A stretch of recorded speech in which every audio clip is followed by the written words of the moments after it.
Di selanjutnya ya, peraturan presiden ya, Perpres nomor 21 tahun 2023. Ini kalau kita lihat asbabul nuzulnya Pak, ini sebenarnya nyabut 3 Perpres, 3 Kepres.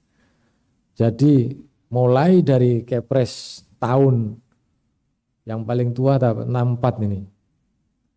Tahun 64, nah ini mungkin kalau saya ya belum lahir ini tahun segini ya. Jadi ada Kepres 58 tahun 1964. Ini jam kerja pada kantor-kantor pemerintah.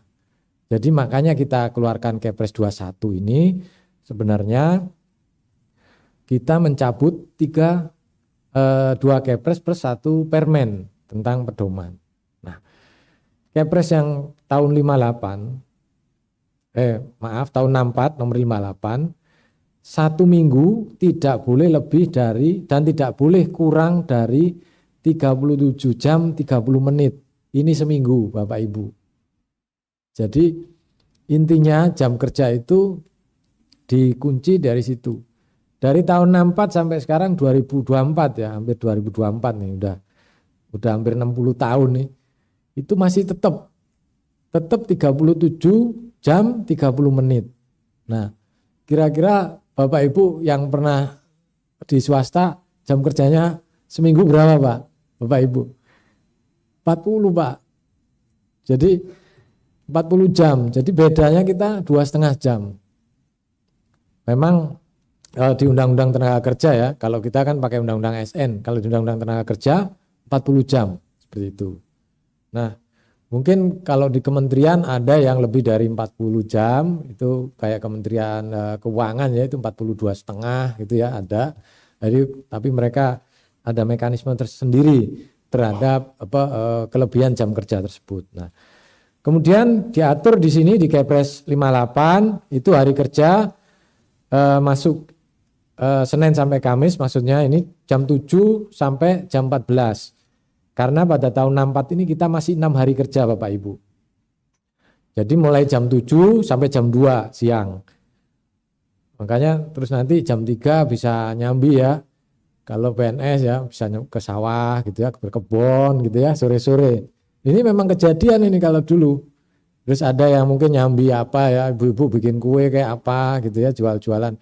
Memang jam kerjanya sampai jam 2 seperti itu. Nah, kemudian hari Jumat ini lebih ekstrim lagi, hanya sampai jam 11 siang. Jadi sebelum Jumatan udah tutup kantornya. Nah, jam 7 sampai jam 11. Kemudian ada hari Sabtu ya, Sabtu jam 7 sampai 12.30. Nah ini jam kerja berdasarkan Kepres 58. Kemudian ada Kepres selanjutnya tahun 95, jadi setelah hampir 30 tahun ya, 29 tahun, 31 tahun, baru dikeluarkan hari kerja di lingkungan pemerintah, kita menuju ke 5 hari. Seperti itu. Jadi mulai 95 baru ada hari kerja itu hari sampai hari Jumat saja, 5 hari. Jadi sebelumnya 6 hari menjadi 5 hari. Tapi jumlah jam dalam 1 minggu itu tetap, yaitu 37 jam dan 30 menit. Dikecualikan untuk yang sifatnya pemberian layanan langsung pada masyarakat. Karena ada beberapa ya seperti bandara, pelabuhan, kesehatan, pendidikan tuh ada yang 24/7 ya, 24 jam 7 hari seminggu. Jadi tidak bisa libur ya. Kalau rumah sakit libur lah, kan sakit ini nggak mengenal hari libur ya Pak. Nah seperti itu, makanya dikecualikan. Jadi mereka ngaturnya pakai shift seperti itu. Kemudian hari kerjanya sama ya seperti sekarang ya, 7.30 sampai jam 4. Kemudian hari Jumat mulainya agak awal karena ada senam ya, jam 7 sampai jam 16.30 karena ada istirahat Jumat ya seperti itu. Ini di Kepres 68 95 ya. Jadi ini makin berkurang Pak hari kerja ini ya. Jadi kalau 64 6 hari, 95 5 hari Pak. Yang 2023 ini tetap Pak ya 5 hari, jangan ngarepin 3 hari gitu ya. Atau 4 hari ya. Wah, kita sampai Kamis saja. Atau sampai ini enggak ya, masih kita 5. Tapi kalau untuk fleksibilitas nanti bisa masing-masing nanti untuk ini. Jadi masih Pak, masih 5 hari kerja seperti itu. Kemudian Permen 46 pedoman ini menegaskan kembali pengaturan waktu bekerja sesuai dengan Kepres 68 dan pengecualian untuk kebijakan 5 hari kerja karena memang ada yang berapa ini yang perlu 247. Nah, kemudian di slide keempat yaitu ada latar belakang peraturan terkait jam kerja. Nah, sebenarnya Bapak Ibu sebelum adanya Inpres itu sudah bisa kita melaksanakan fleksibilitas. Kalau selama ini FWA itu hanya berdasarkan PPKM. Jadi berdasarkan Inpres terkait dengan PPSBB itu ya. Pembatasan perjalanan ya dan pembatasan sosial ya untuk pembatasan yang sebelum adanya PPKM ya. Jadi masih pakai Inpres itu karena itu wajib ya begitu kantornya ditetapkan 50% masuk, 50% di rumah atau 75% di rumah, 25% masuk itu dasarnya masih karena pandemi. Nah sekarang sudah dicabut. Terus yang melakukan itu dasarnya apa? Sebenarnya kita punya PP ya, PP 94 tahun 2021 di pasal 1 angka 5 ini masuk kerja adalah keadaan melaksanakan tugas baik di dalam maupun di luar kantor. Nah, ini kan berarti ada kerja di dalam kantor, ada kerja di luar kantor. Ini di pasal 4 PNS wajib masuk kerja dalam keadaan melaksanakan tugas baik di dalam maupun di luar kantor. Berarti sudah ada fleksibilitas tempat, jadi bisa di rumah atau di mana, bisa juga di kantor. Ini ada di PP 94 tahun 2021. Nah, ketentuan lebih lanjut mengenai kewajiban PNS masuk kerja, menaati ketentuan jam kerja, diatur dalam peraturan menteri. Nah, ini dalam hal ini adalah Menteri Pan-RB. Nah, ini ada di dalam PP tahun 2001 nomor 94. Jadi yang masuk dan menaati ketentuan jam kerja, kewajiban melaksanakan kerja sesuai dengan ketentuan sistem kerja yang dilaksanakan. Nah, dengan melalui fleksibilitas pengaturan lokasi dan waktu bekerja. Jadi di penjelasan itu sudah ada lokasi dan waktu. Jadi sudah ada WFH dan WFO. Tapi waktu bekerjanya masih sama. Jadi kalau kita di rumah absennya ya sama, tetap jam 7.30 gitu ya. Terus pulangnya juga sama jam 16 gitu, absennya juga jam 16 ya kalau misalnya di rumah. Nah ini masih seperti itu. Karena apa? Karena Perpresnya pada saat itu belum dirubah terkait dengan jam kerjanya. Jadi masih sifatnya masih fix seperti itu. Nah kemudian ruang lingkup pengaturan di dalam Perpres itu ada 2. Jadi yang membedakan apa sih sebenarnya Perpres tahun 95 dan Kepres 2023 ini? Pertama, ada jam kerja instansi. Nah, bedanya itu Bapak Ibu, ada jam kerja instansi. Jam kerja instansi yaitu jam 7.30 sampai 16. Yang kedua, jam kerja untuk pegawai atau ASN. Nah, yang fleksibel adalah jam kerja untuk pegawainya, untuk ASN-nya. Di beberapa tempat itu misalnya nih tim kami nih, dia rumahnya jauh, dia jam 6 itu sudah sampai kantor, dia sudah boleh absen jam 6. Nanti dia pulangnya bisa lebih cepat. Seperti itu. Ini pegawainya. Jadi bukan berarti jam kerjanya maju, jam kerja instansinya maju, enggak. Jam kerja instansi karena apa? Kalau dibuka pelayanan kan tetap mulainya jam 7.30 atau mungkin jam 8 ya, atau mungkin jam 7 kalau TNI Polri jam 7. Seperti itu. Jadi dibedakan antara jam kerja pegawai dan jam kerja instansi. Kalau instansi nggak boleh fleksibel. Kenapa? Nanti kalau ada pelayanan, ya meskipun nanti dengan fleksibel pelayanan bisa dari rumah dan sifatnya 247, nggak jadi masalah. Tapi yang ada di kantor itu stay-nya ada waktu-waktu yang memang harus ada di kantor. Antara jam 7.30 sampai jam 16. Perkara nanti orangnya diatur, ya monggo nanti diserahkan ke PPK. Ada yang mulai jam 6, ada yang mau masuk jam, saya saya ini bangsawan ya, bangsa Tanginawan gitu ya. Jadi nggak bisa bangun pagi, akhirnya ya masuknya jam 10. Oke, jam 10 masuk tapi selesainya jam 7 malam jadinya. Sehari 8 jam. Ya itu pilihan Bapak Ibu. Makanya ini nanti yang disebut fleksibilitas itu di situ. Jadi di dalam Perpres ini sudah ada 2. Jadi sudah memungkinkan. Memang di Perpres ini tidak detail. Mulai jam 6, jam 7 atau jam berapa. Enggak ditulis di situ. Nanti mungkin bisa diatur langsung oleh PPK-nya. Sedangkan di Permenpan itu kita mengatur jenis-jenis yang ada di dalam fleksibilitas waktu maupun fleksibilitas tempatnya seperti itu. Nah, jadi instansi pusat, instansi daerah ini yang berlaku ya peraturan ini, dan pegawai ASN juga berlaku seperti itu. Nah, kemudian di dalam pengaturan ya di slide 6 ya, jadi di dalam hari dan jam kerja pada pengaturan ini diatur dalam Perpres 5 hari kerja dengan pengecualian layanan dukungan operasional instansi pemerintah. Ini dikecualikan ya. Kalau server ya ini harus 24 jam. Nah ini nggak bisa kalau server, nanti kalau yang jaga server pulang dimatiin ya nanti nggak jalan ya Bapak Ibu ya. Jadi makanya perlu diaturkan pengecualian. Kemudian yang pelayanan langsung pada masyarakat ya seperti tadi ya, kesehatan, pendidikan ya itu. Kemudian penetapan hari kerja, jam kerja pada hari kerja yang dikecualikan ditetapkan oleh PPK masing-masing atau pimpinan instansi setelah mendapat persetujuan dari Menpan. Ini takutnya ada beberapa instansi ini yang jam kerja untuk instansinya ini dipadatkan Pak. Padahal sebenarnya yang boleh dipadatkan ini jam kerja pegawainya seperti itu ya. Jadi ada yang padatkan akhirnya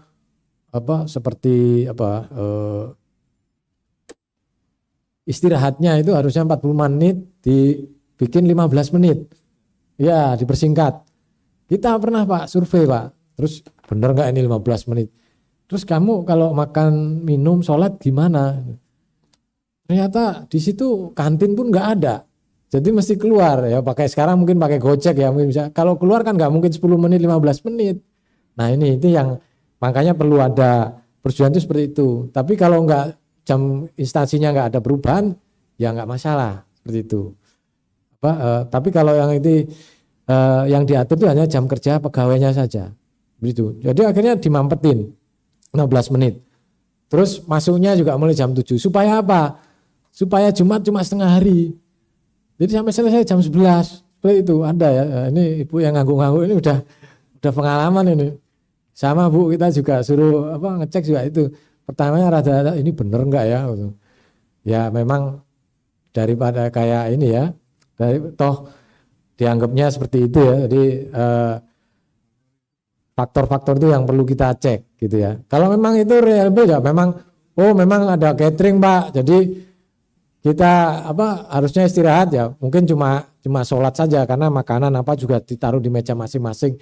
Itu sih masih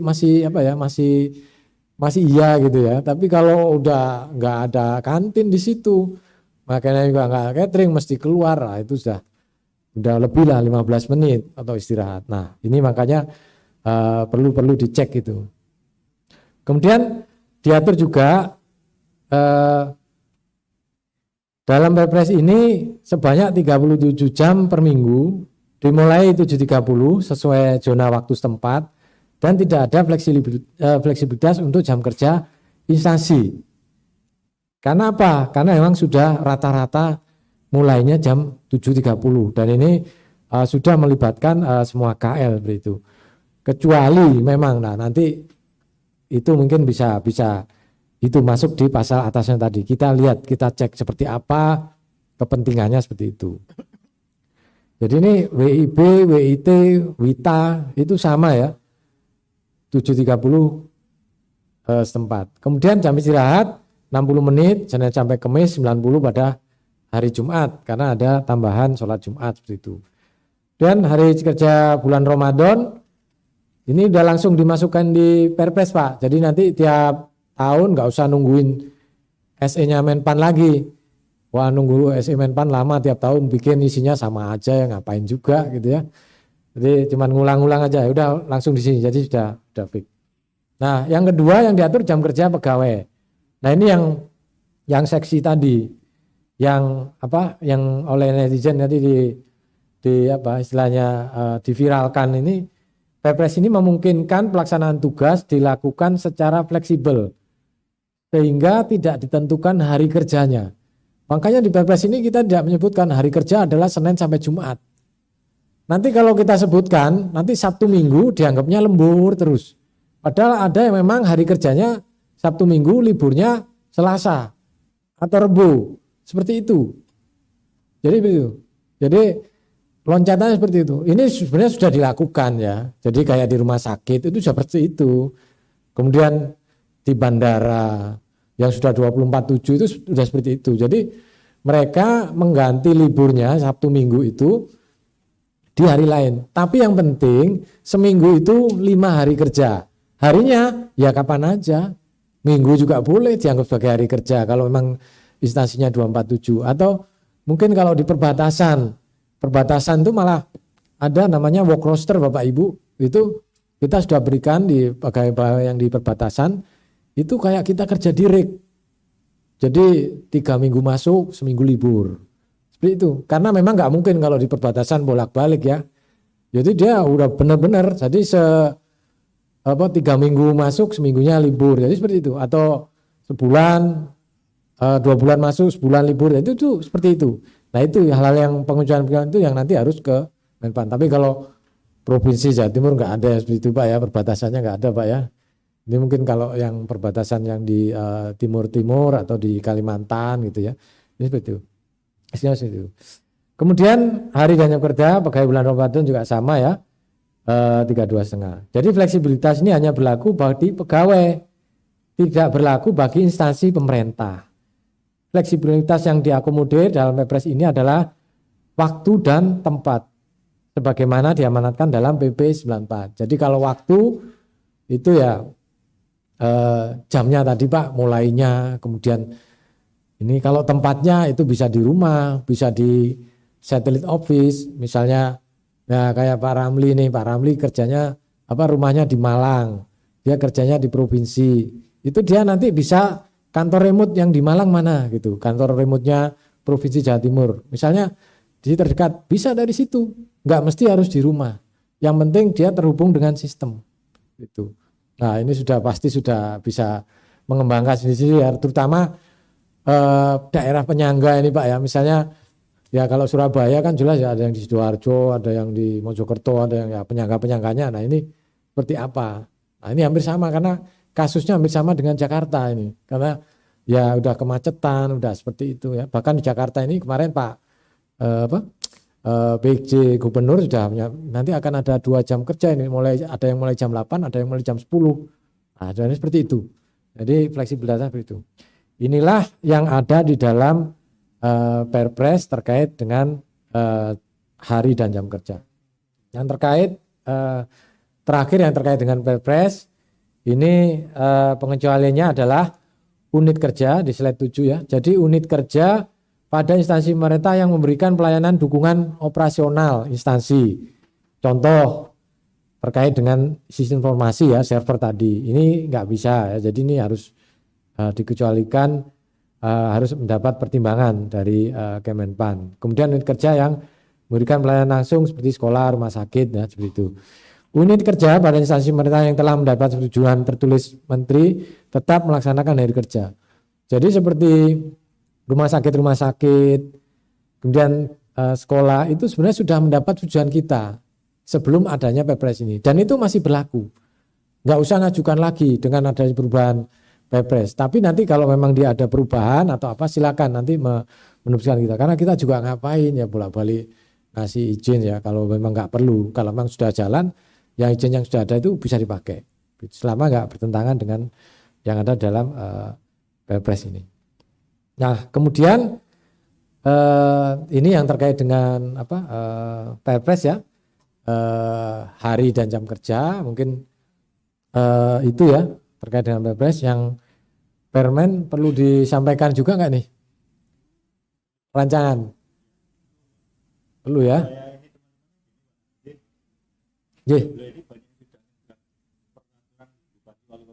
Oh ya, siap. Oke Pak, Kabak, nanti ini yang FBA sih udah disiapin Pak, cuman memang karena ini belum fix banget Pak ya, tapi rancangan udah beberapa kali kita sajikan, baik itu dengan KPRBN ya, Komite Pengarah Reformasi Birokrasi Nasional, kemudian dengan Australia dengan Prospera dan segala macam, ini sudah kita pernah lakukan studi banding. Ini nanti kita ada update ya, mungkin di slide 9. Survei Pak, awalnya kita cek dari survei. Nah, hasil survei terkait dengan flexible working arrangement. Jadi itu kita menyurvei dari 1 September sampai 7 November 2022. Jadi Perpres ini luar biasa alot Pak untuk fleksibilitas pegawai ini. Jadi makanya kita dari udah setahun kita nyusun Kepresnya ini baru alhamdulillah ditandatangan 2023 dan sudah sampai harmonisasi itu November juga ya, harmonisasi dengan Kumham dan sudah masuk di Seknek November. Nah, di sini survei 90% ASN mampu memenuhi target kerja selama FBA. Ya ini tentunya dikecualikan tadi ya, yang disampaikan Pak Karu tadi, yang ditanya ini Pak ini kemana? Oh lagi WFH. Nah ini mungkin bukan termasuk yang 90,7 ini. Ya. Jadi intinya yang diberikan WFH itu dia tetap melakukan pekerjaan di rumah. Jadi tetap dia menggunakan sistem, dia tetap menyetor kerjaan ke kantor. Jadi ASN merasa mampu memenuhi target. Kemudian 90,2 merasa puas dengan FBA. Karena memang ya banyak yang dihemat Pak di sini.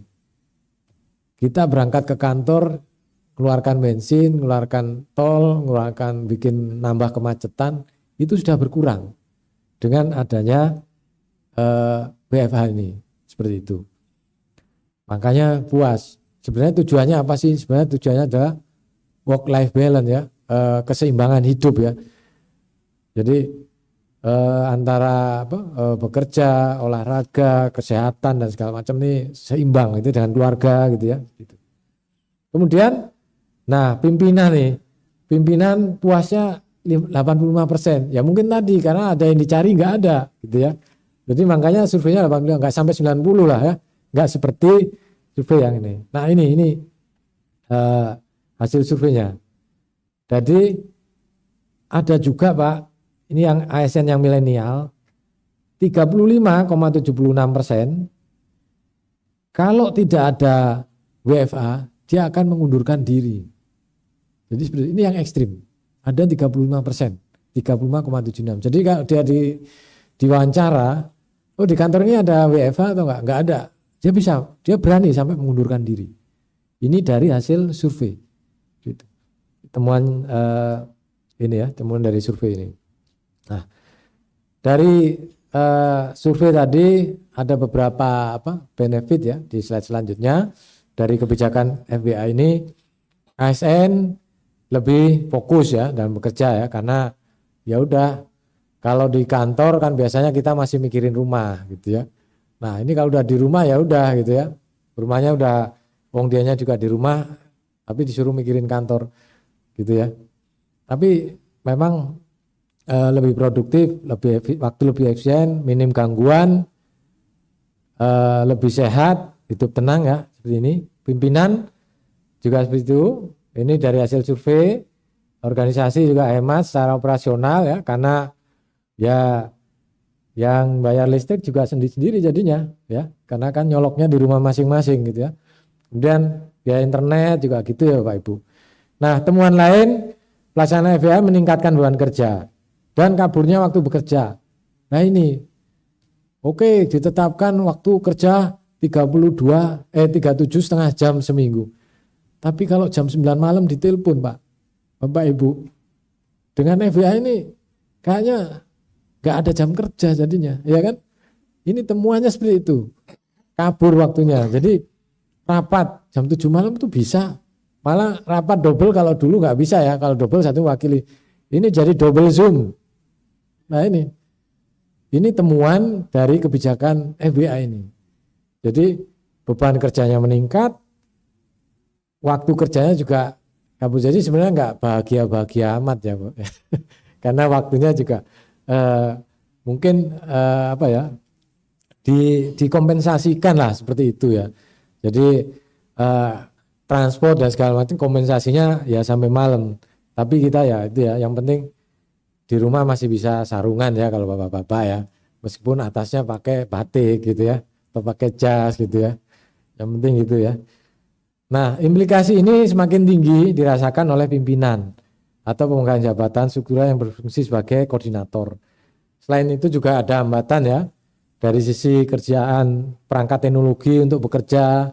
Nah, ini juga kadang-kadang nggak semua dibagi laptop atau nggak semua mempunyai yang layak gitu ya, alat operasionalnya. Kemudian kemampuan SDM mengoperasikan teknologi ini ya, mau nggak mau dipaksa ya, siapapun juga akhirnya jadi belajar dan harus bisa seperti itu.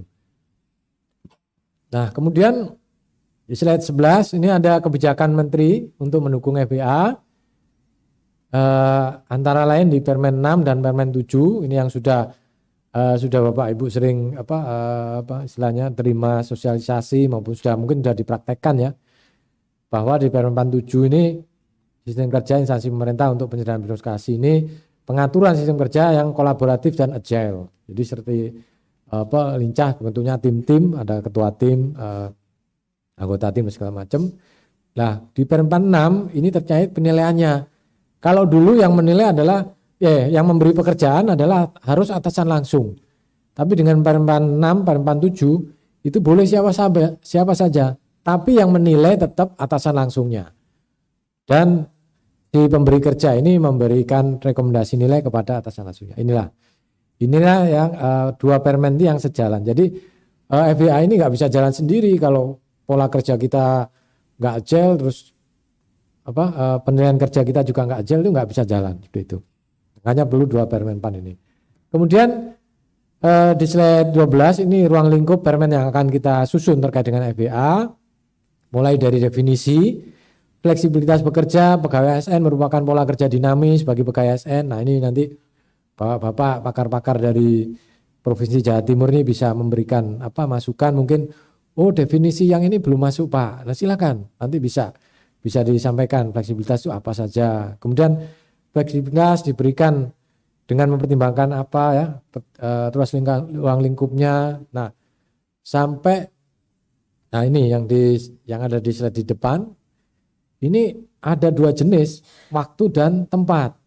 Nah, waktunya itu ada fixed working hours. Jadi jadwal kerja tetap yang terdiri dari jumlah jam kerja dan hari jam kerja per minggu termasuk shift. Kemudian kalau ini working hour ada fix ya udah. Kemudian ada fleksibel, model pengaturan yang menyesuaikan kebutuhan pegawai. Ada compressed hours, pemadatan hari kerja dengan memulai kerja lebih awal dan pulang lebih lambat. Ini hanya di pegawai ya, bukan di instansi ya. Fleksibilitas ini. Nanti kalau di instansi repot Pak, nanti ada yang Jumat libur instansinya ya. Ini nanti diprotes, nanti orang minta pelayanan nggak bisa. Nah, ada juga time off in lieu, jadi pemberian waktu istirahat sebagai pengganti lembur. Ini kalau sewaktu-waktu kita lembur ya, yang tidak terencana, tiba-tiba sampai jam 11 malam, masa besok pagi-pagi kita sudah harus di kantor jam 7.30. Nah ini ada fleksibilitasnya. Nah contohnya ini yang sebelah kanan, yang ilustrasi yang biru. Jadi 3 jam pertama dihitung lembur, kelebihannya diberikan penggantian waktu untuk istirahat sebesar setengah kali jumlah waktu yang lebih. Jadi misalnya sampai jam 11, selesainya kan jam 4 ya. Berarti 3 jam dari jam 4 sampai jam 7. Nah jam 7 jam 11 itu ada 4 jam. Berarti dia hari selanjutnya dia bisa, bukan bolos ya, bisa mendapat kompensasi 2 jam untuk telat. Jadi misalnya masuknya jam 10 jadinya. Kalau mulainya jam 8. Jadi seperti itu. Ini yang contoh dari time of lieu. Tapi ini semua nanti kita sajikan, nanti yang memilih adalah PPK-nya masing-masing menentukan. Seperti di Menpan tidak menggunakan time of lieu, tapi begitu dia lembur sampai malam, besoknya dia dibuka, bisa apa istilahnya bisa absen dari rumah. Jadi ya dia ngelilir sebentar, absen, tidur lagi nggak masalah. Jadi datang jam 10 gitu ya, baru datang jam 10 gitu ya. Kayaknya banyak yang apa, mam ini cocok ya. Ini kalau lembur Pak ya, ini contohnya seperti itu. Kemudian fleksibilitas tempat. Nah, ini tempat tadi, makanya ruang kerja bersama, working space ya. Nah, ini tadi misalnya kantor satelit, misalnya Pemprov Jatim punya di mana saja perwakilannya. Nah, itu mungkin bisa dilakukan dibikin apa working space di situ. Siapa saja yang dari provinsi Jatim kalau ini bisa dari situ, bisa bekerja di situ. Atau mungkin di sini ya kantor penghubung. Ini mungkin punya apa sistem yang memang langsung tergabung dengan sana. Jadi mungkin ada pegawai yang pekerja rumahnya di Jakarta yang kerja di sana, mungkin bisa ke sini gitu. Ini contoh ruang kerja. Atau rumah atau tempat tinggal pegawai, ya, ini bisa kos-kosan, bisa rumah tinggal, rumah dinas, segala macam. Kemudian lokasi lain yang ditetapkan oleh instansi pemerintah. Nah ini tempat lain ini mempertimbangkan kepatutan ya Pak ya. Kalau di kafe atau di ini kayaknya terlalu, apalagi ada live musiknya kayaknya nggak bisa deh kerja begitu ya. Sambil nyanyi nanti Pak ya. Jadi nanti malah meningkatkan skor ya, skor nyanyi tapi ya, bukan skor apa namanya kinerja, bukan SKP ini ya. Gitu. Ini mempertimbangkan kepatutan seperti itu. Nah, kemudian jenis pola ini yang dapat melaksanakan itu yang tidak sensitif, fleksibilitas waktu itu yang tidak sensitif mengenai waktu. Contoh analis, ya analis boleh lah. Analis ini nggak ditunggu kan sama pengguna jasa ya, kecuali orang minta KTP, si ininya di WFH-kan, nah ini salah. Ya. Tapi kalau analis ya kayak di organisasi mungkin analis bahan kerja, analis ini bisa dikerjakan dari rumah kalau seperti itu. Nah ini yang tidak sensitif terhadap waktu ya. Kemudian negosiasi, diplomasi, merancang peraturan, audit, ini tidak sensitif terhadap waktu sehingga bisa diberikan fleksibilitas waktunya. Seperti itu. Kemudian tidak membutuhkan supervisi atau pengawasan kerja yang dekat. Nah ini kayak di pabrik ya Pak. Jadi ini ada pekerjanya, terus ada mandornya yang untuk supervisi. Nah kalau ada pekerjaan seperti itu bisa. Kemudian output yang terukur, memiliki output yang terukur yaitu audit, akuntansi ya. Ya ini kriteria-kriteria mana yang bisa dikasih fleksibilitas waktu, mana yang bisa dikasih fleksibilitas tempat. Kemudian beban kerja yang bervariasi, misalnya perencanaan, wah ini banyak nih perencanaan ya. Kemudian manajemen proyek, merancang peraturan, nah ini bisa diberikan kriteria yang fleksibilitas waktu. Kemudian bukan pelayanan langsung atau pelayanan dapat dilangsungkan secara luring, nah ini bisa diberikan fleksibilitas waktunya. Jadi, nah sekarang makanya Bapak Ibu, kalau masih ada layanan mungkin yang masih sifatnya manual, kalau memang mau melaksanakan fleksibilitas, ya segera digitalisasi. Supaya apa ya? Supaya nggak usah bertemu muka. Udahlah, itu kalau udah nggak bertemu muka, itu udah pasti 24/7 dan nanti akan dilakukan oleh mesin, oleh komputer. Harus bertransformasi dulu. Tapi kalau masih bertatap muka ya nggak bisa. Sampai kapanpun ya masih harus ke kantor gitu. Kemudian bukan pegawai baru, wah ini kriteria tambahan ya. Pegawai baru nih ya. Padahal yang ngerancang juga ada pegawai baru juga, tapi dia nulis sendiri ya. Kemudian tempatnya dilakukan di luar kantor, tidak terikat, monggo Pak. Tidak menemukan peralatan atau ruang kerja fisik khusus, tidak dapat dilakukan melalui TIK, membutuhkan interaksi tatap muka yang minimum dan kerja yang mandiri. Nah ini fleksibilitas dari tempatnya. Nah ini pelaksanaan FWA tentunya harus ada dukungan SPBE-nya ya Bapak Ibu, kalau nggak pakai sistem ya susah ya. Jadi mulai check in sampai check out itu mulai check in kita check ini maksudnya absen pagi, kemudian tugas apa progresnya ya kita rapat pagi apa yang akan kita lakukan hari ini, apa yang kemarin yang perlu dievaluasi itu sudah memulai tugas di task itu. Kemudian development plan, aspirasi, talent class, talent succession ini dari work of life. Kemudian ada learning, ada experiential learning, social learning, formal learning sampai check out. Nah ini tahapan-tahapannya. Jadi ada kemudian administrasi, berbagi informasi, ya, transparansi. Jadi kalau semua ini nanti, apalagi kalau sistem yang ada di Provinsi Jawa Timur itu sudah nyambung semua, nanti surat-surat itu sudah nggak ada yang bagian dulu, bagian favoritnya apa? Nganter surat, ya karena ada SPD. Nah itu sudah nggak ada nanti, sudah hilang dengan ini. Atau apa ini sudah hilang kayak kemudahan-kemudahan itu apa transparansi. Nah ini semua harus menjadi apa dalam satu sistem, tapi jauh ya jauh lebih mudah dalam pengambilan putusan. Jadi tidak ada lagi alasan oh suratnya tertanggalnya tanggal 7 Pak, kami baru terima tanggal 10.